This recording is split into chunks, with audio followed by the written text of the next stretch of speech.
گرامی وقار، رزق حلال کے دروازے آج بھی کشادہ ہیں، بہت ہیں، لیکن آج معاشرے کو میں دیکھ رہا ہوں کہ جن کی آج سب سے زیادہ ایکٹیویٹی بڑھی ہوئی ہیں مسلمانوں کی. آپ کو معلوم ہے سب سے زیادہ لوٹے کون جاتے ہیں؟ مسلمان لوٹے جاتے ہیں. دنیا کو یہ معلوم ہے کہ یہ ایسے ہیں جو محنت کم کرنا چاہتے ہیں اور کمانا زیادہ چاہتے ہیں. ان سے کام کاج زیادہ نہیں ہوتا مسلمانوں سے، تو ان کو راتوں رات بادشاہ بننے کی فکر ہوتی ہے. آپ دیکھ لینا، جا کر کے تجزیہ کر لو، لاٹری لگانے میں سب سے زیادہ وہ مسلمان آگے ہوں گے. ان کو ایسا لگتا ہے کہ راتوں رات میں کروڑ پتی بن جاؤں گا. چیٹ فنڈ کمپنیاں جتنی آتی ہیں اس میں مال مسلمانوں کا لگتا ہے. یہ چیٹ فنڈ کمپنیاں آتی ہیں جو لاکھ کو 2 لاکھ بناتی ہیں سال بھر کے بعد، اور دیتی بھی ہیں شروع میں، اور اس کے بعد چند سالوں کے بعد پورا کا پورا مال لے کر کے فرار ہو جاتی ہیں. حیدرآباد میں ہوا، بنگلور میں ہوا، ممبئی میں، یہ کنٹینیو چلتے رہتے ہیں. میں آپ کو بتاؤں، چیٹ فنڈ کمپنیاں نئی نئی آتی رہیں گی، ان کو پوری ٹریننگ دی جاتی ہے چلانے کی، نئی نئی اسکیمیں لانے کی. اور جو ڈسے ہوئے ہیں مسلمان، اب بھی اگر نئی کمپنی آئے تو پھر جا کے بھریں گے، پھر بھریں گے.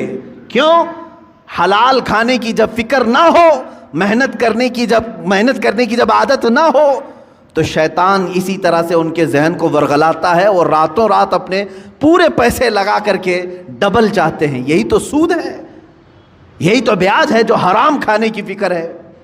اور آج کرکٹ کی دنیا میں جو پیسے لگائے جا رہے ہیں، اور جان بوجھ کر کے اس زمانے میں مسلمانوں کو، نوجوانوں کو اس میں مبتلا کیا گیا ہے کہ تمہارا مال ختم ہو جائے. حیرت کی بات ہے کہ پہلے شرم محسوس کرتے تھے لوگ بیاج کہنے کو، سود کہنے کو، گیمبلنگ کہنے کو، جوا کہنے کو. کرکٹ کے نام پر دنیا تمہیں جوئے میں ملوث کر رہی ہے اور تم خوشی سے کھیلے جا رہے ہو. یاد رکھو، جس نے جوئے کو دیکھا، جوا بازی کیا نہیں، کھیلا نہیں، دیکھتا رہا، اللہ رب العزت کا عذاب اسے گرفتار کرے گا. سب سے بڑا عذاب اللہ کا یہ ہے کہ موت سے پہلے ایمان چھین لیا جائے. خطرناک عذاب ہے اللہ کا. جوا اللہ رب العزت کی بارگاہ میں ہرگز پسند نہیں. انما الخمر والمیسر والانصاب رجس من عمل الشیطان. اللہ فرماتا ہے شیطان کی غلاظتوں میں سے ہے یہ. جوا شیطان کی غلاظتوں میں سے، شیطان کے پخانوں میں سے ہے. یہ اتنی غلیظ چیز ہے جس کو آج فخر کے ساتھ کر رہے ہیں. بیٹنگ لگانا، بکنگ کرنا، اور آج کرکٹ کے نام، IPL کے نام پر. اب یہ دیکھیں، پہلے تو گورنمنٹ میں بھی اس طرح کا جرم سمجھا جاتا تھا نا. بیٹنگ کرنا اور پیسے لگانا، میچ فکسنگ کرنا، یہ سب جرم سمجھا جاتا تھا. بلکہ آج تو یہ ہے کہ اسی نام پر یہ کھیل چل رہے ہیں، اسی نام پر.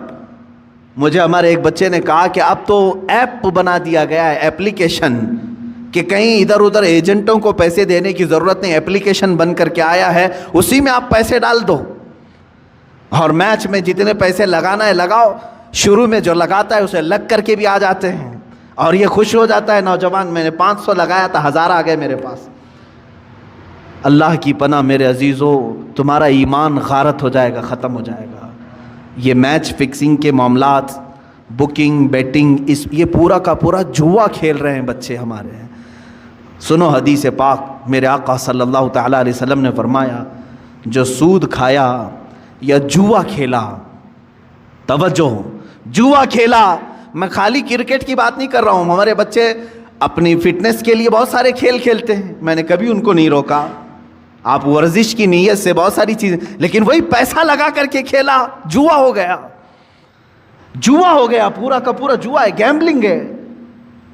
حدیث پاک میں ہے جو جوا کھیل کر کے آیا، سود کا لقمہ کھا کر کے، اگر وہ مسجد میں آ بھی گیا اور وضو کیا، میرے آقا فرماتے ہیں اس نے خنزیر کے خون سے اپنے ہاتھ اور پیروں کو دھویا ہے.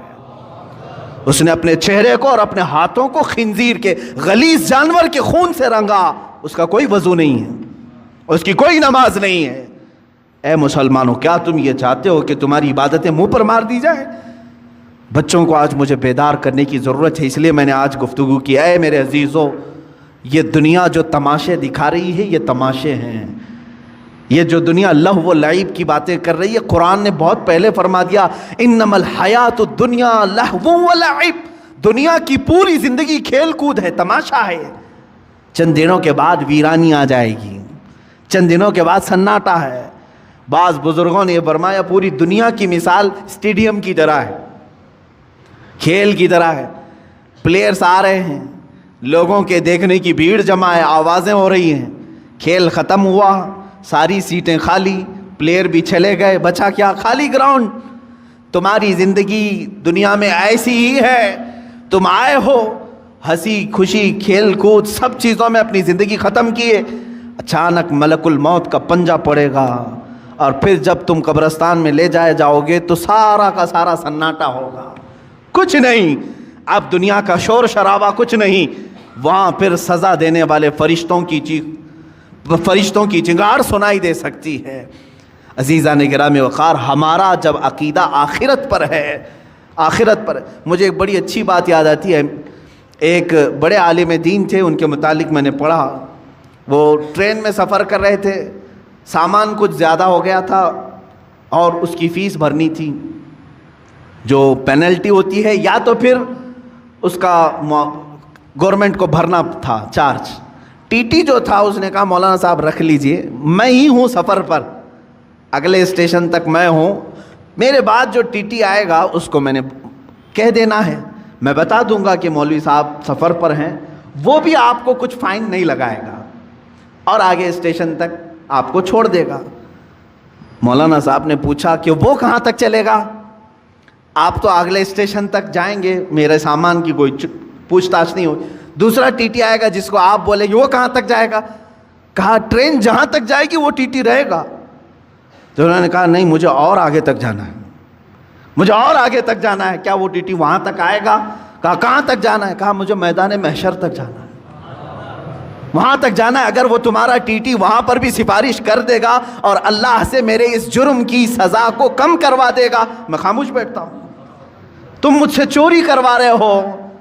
انہوں نے اپنا وہ معاوضہ بھر دیا، اور ظاہر سی بات ہے اس ٹی ٹی کے دل میں بھی خوف خدا ایسا آیا، اس نے خود بیان کیا اس کے بعد زندگی بھر کبھی میں نے حرام لقمے کی طرف ہاتھ نہیں بڑھایا. ہمارے اسلاف اور ہمارے بزرگوں نے ہمیں یہ سکھایا ہے. آج امت کے پاس حلال لقمے بہت سارے ہیں.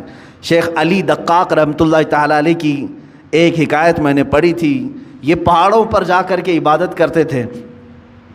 ایک دن پہاڑوں کے اوپر یہ لکڑیاں کاٹنے کے لیے بھی جاتے تھے، لا کر کے بیچتے تھے کاٹ کر کے. ایک دن دیکھا ایک تھیلا وہاں پڑا ہوا ہے، تھیلی چھوٹی سی، اور اس کو ہلا کر کے دیکھا تو سونے کے سکے تھے، اشرفیاں تھیں. ظاہر سی بات ہے راستے میں اگر کسی کو سونے کی اشرفیاں مل جائیں تو اس کے کیا ہے، وارے نیازیں ہیں. اور انہوں نے اٹھایا، کہا کہ دل تو نہیں چاہتا کہ اس میں سے میں اپنے لیے کھاؤں، یہ لقطہ ہے، لقطہ کے احکام الگ ہیں شریعت. انہوں نے کہا میں یہ کسی مستحق کو دے دوں گا. لے لیا، دل میں ذرا برابر خرابی نہیں آئی. نیچے آئے پہاڑ سے اتر کر کے دیکھا ایک حبشی غلام کالا، جس کے ہونٹ چوڑے تھے، معذور تھا، ہاتھ نہیں تھے پیر تو تھے، معذور شخص تھا، بیٹھا ہوا تھا، پسینے میں شرابور تھا. شیخ علی فرماتے ہیں مجھے لگا اس سے زیادہ مستحق کون ہوگا، اس کے پاس کھانے پینے کی کوئی چیز نہیں، کچھ نہیں. آپ لے جا کر کے وہ سونے کے سکے والی جو تھیلی ہے، اشرفیوں کی تھیلی، اس حبشی غلام کو دے دیتے ہیں، لے تو اپنے خرچے کر، اس میں مزے کے ساتھ زندگی گزار.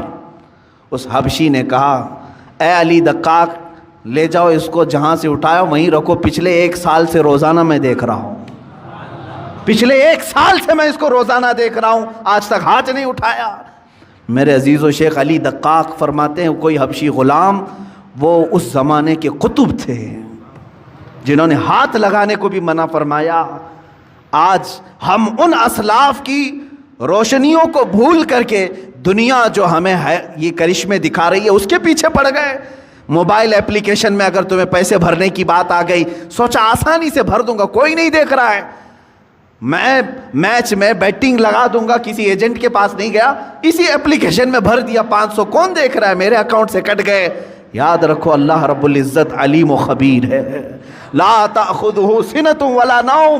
جس کے پاس تمہیں فیصلہ دینا ہے اسے تو اونگ بھی نہیں آتی, نیند بھی نہیں آتی. ہم سے بچ لو گے, آج دنیا سے بچ لو گے. دوست و احباب کو چھپا کر کے تم جوا کھیل لو گے, لیکن دوست و احباب تمہارا نہ فیصلہ کرنے والے ہیں نہ تمہیں سزا و جزا دینے والے ہیں. جس کے پاس فیصلہ ہونا ہے اس کی تو شان یہ ہے کہ اسے اونگ بھی نہیں آتی, وہ غافل بھی نہیں ہے کسی چیز سے. تمہارے حالتیں, تمہارے دل کی خبریں وہ سب جان رہا ہے. تو یاد رکھو, جو نوجوان اس آفت اور بلا میں ملوث ہو گئے ان کے لیے میں کہوں گا کہ تمہارے لیے دردناک عذاب ہے, دردناک عذاب ہے. یہ راستہ جو تم نے چنا ہے یہ اسلامی راستہ نہیں ہے. اب حرام کی جو وعیدیں ہیں جانتے ہو. اللہ اکبر. میرے آقا صلی اللہ تعالیٰ علیہ وسلم نے فرمایا جس نے حرام لقمہ کھایا, سود کا ہو کہ جوا کا ہو. حدیث میں سود کے لیے یہ لفظ آیا ہے. جو راتوں رات کمانے کے چکر میں خواب دیکھتے رہتے ہیں ان کے لیے بھی سنیں آپ. پیسے 1 لاکھ روپے ہیں تو سوچتے مارکیٹ میں گھما دوں گا, لگ کر کے تو آ جائیں گے, لوگ اپنی ضرورتوں کے اعتبار سے یوز کر لیں گے اور مجھے بڑھا کر کے دے دیں گے. یہ جو سودی کاروبار میں جو لوگ ملوث ہیں, میرے آقا صلی اللہ علیہ وسلم فرماتے ہیں یہ سود 1 لاکھ 2 لاکھ کھانے کی بات الگ ہے. جس نے 1 درہم کھایا, 1 لقمہ کھایا, گویا کہ اس نے خانہ کعبہ کے سامنے اپنی ماں سے زنا کیا. معاذ اللہ رب العالمین, 100 بار معاذ اللہ. رونگٹے کھڑے ہو جاتے ہیں.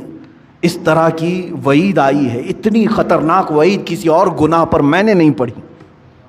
اتنی سخت وعید ہے حرام لقموں کے متعلق.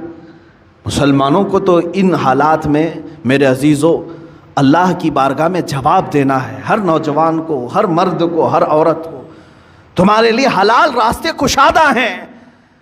تم نہیں جانتے کہ اپنے محنت سے کمانے کے متعلق میرے آقا صلی اللہ علیہ وسلم نے کیا فرمایا. فرماتے ہیں اللہ رب العزت کی بارگاہ میں سب سے پسندیدہ عمل کیا ہے. دیکھیں تقریباً اللہ تعالیٰ نے 1,24,000 کم و بیش نبیوں میں ایک لقب میرے آقا کو عطا فرمایا. اس لقب کے ساتھ کسی اور نبی کو نہیں بلایا گیا. حبیب اللہ, اللہ کا حبیب. حضور صلی اللہ علیہ وسلم کو کہا گیا حبیب اللہ. لیکن یہی لقب اللہ تعالیٰ نے ایک اور جگہ فرمایا. میرے آقا صلی اللہ علیہ وسلم فرماتے ہیں الکاسب حبیب اللہ, اپنے ہاتھ سے حلال کھانے والا بھی حبیب اللہ ہے. اپنے ہاتھ سے محنت کر کے حلال کھانے والا حبیب اللہ ہے. ہاتھ سے محنت کر کے کھانے کا مطلب یہ نہیں ہے کہ پھوڑا اٹھائے, کدالی اٹھائے, یہی نہیں ہے. ہاتھ سے محنت کرنے کے بہت سارے معاملات ہیں. تم آفس میں بیٹھ کر کے ورک کر رہے ہو, یہ بھی محنت ہے تمہاری. تجارت کے دیکھ ریکھ کر رہے ہو, یہ بھی محنت ہے تمہاری. لیکن حرام راستے پر نہ گیا ہو. کاشتکاری کرنے والا حلال کما رہا ہے, ٹھیلا کھینچنے والا حلال کما رہا ہے. عزیزان گرامی, حلال کمانے میں کبھی اپنے آپ کو ہلکا بھی مت جاننا کہ عیب ہے یہ. قلیوبی میں نے ایک حکایت پڑھی, اللہ اللہ, میرے آقا صلی اللہ تعالیٰ علیہ وسلم کے متعلق. اے نوجوانوں, تم راتوں رات بیٹھ کر کے پیسے لگا کر کے اپنے گھر میں حرام کے لیے دروازے کھول رہے ہو. سنو اپنے اس آقائے امت صلی اللہ علیہ وسلم کی بارگاہ میں, سید الانبیاء, سید المعصومین, سید الاصفیاء, حبیب کبریا صلی اللہ تعالیٰ علیہ وآلہ وصحبہ وبارک وسلم حسنین کریمین کے گھر آئے ہیں. دیکھا بچے بھوکے ہیں. سیدہ نے کہا کہ ابا جان گھر میں کوئی چیز نہیں ہے, کھجور تک نہیں ہے بچوں کو کھانے کے لیے. حضور اکرم صلی اللہ علیہ وسلم نے کیا فرمایا, اے فاطمہ میں جاتا ہوں, دیکھتا ہوں کہ کوئی مزدوری مل جائے تو میں کروں گا اور کما کر کے لاؤں گا. کون کہہ رہا ہے؟ اللہ کے حبیب صلی اللہ علیہ وسلم. مولانا شہاب الدین قلیوبی نے یہ حکایت لکھی ہے. فرماتے ہیں کہ میرے آقا صلی اللہ تعالیٰ علیہ وسلم مدینے کے باغیچوں کو دیکھتے ہوئے گئے. دور ایک باغیچے کے پاس آپ نے دیکھا کہ ایک مالک باغیچے کا پانی کنویں سے نکال کر کے ڈال رہا تھا درختوں پر. حضور اکرم صلی اللہ تعالیٰ علیہ وسلم نے ارشاد فرمایا, کیا مجھے یہاں تیرے باغیچے میں کوئی کام مل سکتا ہے؟ اس نے کہا ہاں, تم میرے اس کنویں سے ڈول گھڑا پانی بھر کر کے درختوں پہ ڈالو, میں بدلے میں کھجوریں دوں گا. 1 گھڑا پانی ڈالو گے تو 2 کھجوریں دوں گا. اللہ کے حبیب صلی اللہ تعالیٰ علیہ وسلم نے رسی لی, اس گھڑے کو باندھا، ڈول کو باندھا اور پانی کھینچنا شروع فرمایا اور اپنے ہاتھوں سے اٹھایا اور درخت پر ڈالا، درخت کو سینچا، 2 3 4 درختوں کو سینچا، چوتھی یا تیسری مرتبہ رسی ٹوٹ گئی اور گھڑا ڈول کنویں میں گر گیا۔ یہ اللہ کے حبیب صلی اللہ تعالیٰ علیہ وسلم کی بات کر رہا ہوں۔ میرے عزیز بچوں، نوجوانوں، جب تمہارے ہاتھ میں حرام کاریاں شیطان دے دے تو میرے نبی کو یاد کر لینا اس دن۔ میں آج کیا کر رہا ہوں؟ مدینے کے تاجدار صلی اللہ تعالیٰ علیہ وسلم اپنے ہاتھ سے رسی کھینچ کر کے، ان کو تو اللہ جنت کے دسترخوان اتارتا تھا، لیکن اپنی امت کے لیے میرے آقا نے یہ درس دیا۔ رسی ٹوٹ گئی، گھڑا اندر گر گیا، باغیچے کا مالک نہیں جانتا تھا، آیا اس نے ہاتھ اٹھا دیا، مزدوروں کے ساتھ جس طرح کیا جاتا ہے۔ اللہ کے حبیب صلی اللہ تعالیٰ علیہ وسلم نے جواب نہیں دیا، میرے آقا صلی اللہ تعالیٰ علیہ وسلم نے جواب نہیں دیا، اس لیے کہ میں مزدوری کر رہا ہوں یا کام کر رہا ہوں۔ آپ نے گھڑے کو نکالا، پھر رسی کو باندھ کر کے اس کو دے دیا۔ غالباً اس دن 6 یا 8 کھجوریں ملی، وہی لے کر کے حسنین کریمین کو کھلانے کے لیے میرے آقا تشریف لائے، گھر میں تشریف لائے، وہی کھجوروں کے ساتھ۔ کائنات کا آقا و مولا اپنے ہاتھوں سے کما کر کے اپنے بچوں کو کھلا سکتا ہے، اور تم راتوں میں بیٹھ کر کے گیمبلنگ کر کے، جوئے کھیل کر کے اپنے گھر کو جہنم کی آگ سے بھرنا چاہتے ہو۔ کیسی امت ہے میرے آقا کی! حضور اکرم صلی اللہ تعالیٰ علیہ وسلم نے کسی کو یہ چیز بیان نہیں کی، لیکن جس نے ہاتھ اٹھایا تھا اس کے بعد اسے احساس ہونے لگا کسی حسین چہرے پر میں نے ہاتھ اٹھایا ہے، چاند جیسا کوئی میرے باغیچے میں اترا تھا۔ بعد میں بے قراری اتنی بڑی کہ جو گزرتا تھا اسے پوچھتا تھا کہ ایک ایسی شخصیت میرے ہاں آئی تھی، کون ہے یہ؟ لوگوں نے کہا کہ وہ تو محمد رسول اللہ تھے صلی اللہ علیہ وسلم۔ اس نے کہا وہی ہے؟ کہا ہاں۔ اس نے ندامت اور شرمندگی کی وجہ سے تلوار اٹھائی اور اپنا ہاتھ کاٹ دیا۔ کہا مجھے اس ہاتھ کی ضرورت تھی، میں نے ہاتھ اٹھا دیا۔ اسی حالت میں وہ مسجد نبوی آیا، اللہ کے حبیب صلی اللہ تعالیٰ علیہ وسلم کے پاس شام کے وقت آیا، زار و قطار رونے لگا، مجھ سے گستاخی ہو گئی، میں نہیں جانتا تھا، ہاں میں نے کبھی یہ نہیں سوچا تھا کہ اللہ کا رسول باغیچے میں میرے آ کر کے ڈول سے پانی سینچے گا، پانی نکال کر کے درختوں پر ڈالے گا۔ اللہ کے حبیب صلی اللہ علیہ وسلم نے کسی کو کچھ نہیں کہا، اس کے ہاتھ کو لے کر کے پھر سے مونڈے سے جوڑا اور اپنا لعاب پاک لگا کر بھیج دیا، صحیح ہو گیا وہ بندہ۔ میں نے قلیوبی میں یہ بات پڑھی ہے، صرف اس لیے عرض کرتا ہوں آج بچوں کو اور نوجوانوں کو، تم کو شیطان یہ راستہ دکھاتا ہے کہ تم جہنم کی آگ اپنے گھروں میں، اپنے برتنوں میں، اپنے پتیلیوں میں بھر دو حرام رزق سے، اور اللہ کا حبیب صلی اللہ تعالیٰ علیہ وسلم تمہیں یہ درس دیتا ہے، رسول کریم صلی اللہ علیہ وسلم تمہیں یہ راستہ دکھاتے ہیں کہ تمہارا گھر حلال کی برکتوں سے منور ہو جائے، تم کھاؤ، نور پیدا ہو۔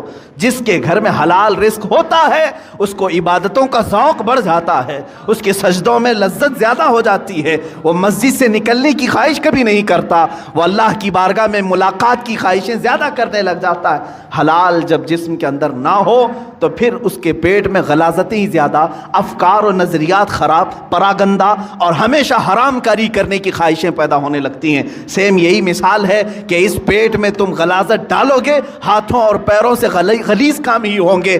حلال لقمے ڈالو تو آنکھوں سے بھی نور چمکے گا، زبانوں سے بھی شہد ٹپکے گا، ہاتھوں اور پیروں سے بھی نیکیوں کے کام ہوا کریں گے۔ رزق کا بڑا اہم رول ہے اسلامی زندگی میں، اگر مسلمان اس کی توجہ نہیں کرتا تو میں سمجھتا ہوں وہ ظاہری مسلمان ہے، باطن میں جہنم کی آگ بھر رہا ہے، باطن میں دوزخ کی آگ بھر رہا ہے۔ سیدنا حبیب اعجمی رحمۃ اللہ تعالیٰ علیہ کے بھی متعلق یہی ہے، وہ سود کا کاروبار کرتے تھے، لیکن ایک دن ان کی بیوی نے دیکھا کہ گھر میں پتیلی رکھے ہیں، گوشت اور سالن چڑھا کر کے گئے، پکنے کے بعد دیکھا تو پوری کی پوری ہانڈی میں خون بھرا ہوا تھا، سود کی رقم تھی۔ بیوی نے کہا کہ یہ جب لوگوں کا سود لیتے ہو تو یہی ہوگا، ہو سکتا ہے اللہ تعالیٰ تمہیں اپنی طرف بلانے کے لیے نشانی دی ہے، ورنہ تو اکثر کو اللہ تعالیٰ نشانی بھی نہیں دیتا کہ ان کے لیے آخرت کا عذاب ہے۔ تمہیں اللہ تعالیٰ ایک موقع دیا ہے۔ اسی دن وہ توبہ کر کے اپنے گھر سے نکل گئے۔ ہاں میں جانتا ہوں جو حرام کاریوں میں ملوث ہیں ان کے لیے اب محنت کرنا مشکل ہو جاتا ہے. بڈی کے کاروبار کرنے والے سوچتے ہیں اب تک تو بیٹھ کر کے نواب بن کر کے کھاتا تھا، لیکن اب اگر یہ نہیں کروں گا تو محنت. ہاں تمہاری آزمائش بھی ہوگی. حبیب اعجمی فرماتے ہیں 9 دن تک مسجد میں بیٹھتا تھا، کوئی کام مجھے آتا ہی نہیں تھا. شام کو بیوی پوچھتی تھی کیا کچھ کما کر کے لائے، کہتا کہ میں ایک اچھے مالک کی ہاں خدمت کر رہا ہوں، وہ کہہ رہا ہے کل دے دوں گا کل دے دوں گا کل دے دوں گا. کسی کے ہاں خدمت نہیں کرتے تھے، مسجد میں بیٹھ جاتے تھے. شرمندگی تھی بیوی کے پاس بولنے کے لیے. بیوی یہی کہتی تھی صبر کر لوں گی، ایک نہ ایک دن تمہارا مالک دے ہی دے گا جس کے ہاں تم مزدوری کر رہے ہو.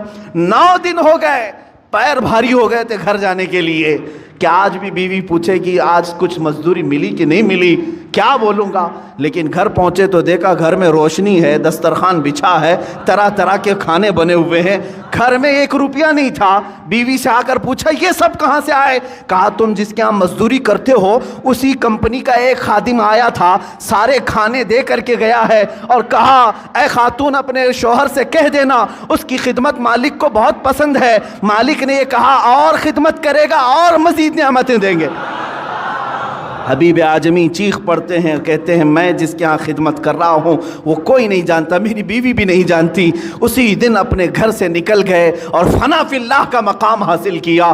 حضرت حبیب اعجمی رحمۃ اللہ تعالی علیہ بغداد کے ان مشہور اولیاء کاملین میں شامل ہوئے جن کی بارگاہ میں حضرت فضیل بن عیاض بلکہ سرکار بغداد غوث اعظم عبد القادر جیلانی رضی اللہ تعالیٰ عنہ بھی ادب سے نام لیا کرتے تھے. جب تم حرام کو چھوڑو گے اللہ تعالی حلال 1000 دروازے کشادہ بھی کرے گا، کھولے گا تمہارے لیے. عزیزان گرامی میں یہی آخری میسج دینا چاہوں گا جو بھی مجھے سن رہے ہیں، اے نوجوانوں توبہ کرو، سچی توبہ کرو. دنیا تمہارے مال سے اور تمہارے پیسوں سے اپنی اینٹیں بنا رہی ہیں اور تمہیں اس کا ذرا برابر بھی شعور نہیں ہے. تم ہر جگہ لوٹے جا رہے ہو، ہر جگہ تمہارے اس مال کے ساتھ کھلواڑ ہو رہا ہے. چٹ فنڈ کمپنیاں آتی ہیں تمہیں لوٹ کر کے جاتی ہیں، لٹیرے آتے ہیں تمہارے محلوں میں لاکھ کو 2 لاکھ کرنے کے بہانے سب کے پیسے لے کے بھاگ جاتے ہیں. کاروبار میں اس طرح کا منافع دینے کی وعدے کرتے ہیں، اتنے بھر دو اتنے % تم کو ہر مہینے ملتا رہے گا، وہاں پر تم لوٹے جاتے ہو. میچ کوئی اور کھیل رہا ہے پیسے تمہارے جا رہے ہیں، کوئی اور کھیل رہا ہے پیسے تمہارے جا رہے ہیں. یہ سب کیا ہے؟ تمہارے حلال کمائی کو دنیا نگل جانا چاہتی ہے. یاد رکھو اللہ رب العزت کی بارگاہ میں ہر چیز کا حساب ہوگا. اللہ کی بارگاہ میں دعا ہے مولا ہم سب کو حلال کھلائے اور حلال پر ہی خاتمہ فرمائے. مولا ہمارے گھر کے ہر دروازے کو حلال دروازہ بنا، ہمارے ہر لقمے کو حلال لقمہ بنا.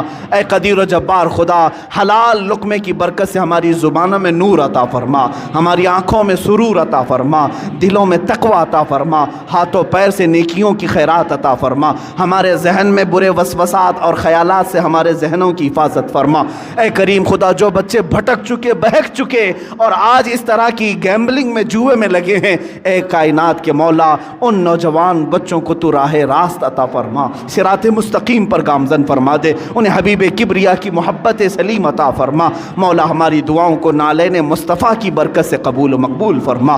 وآخر دعوانا ان الحمد للہ رب العالمین.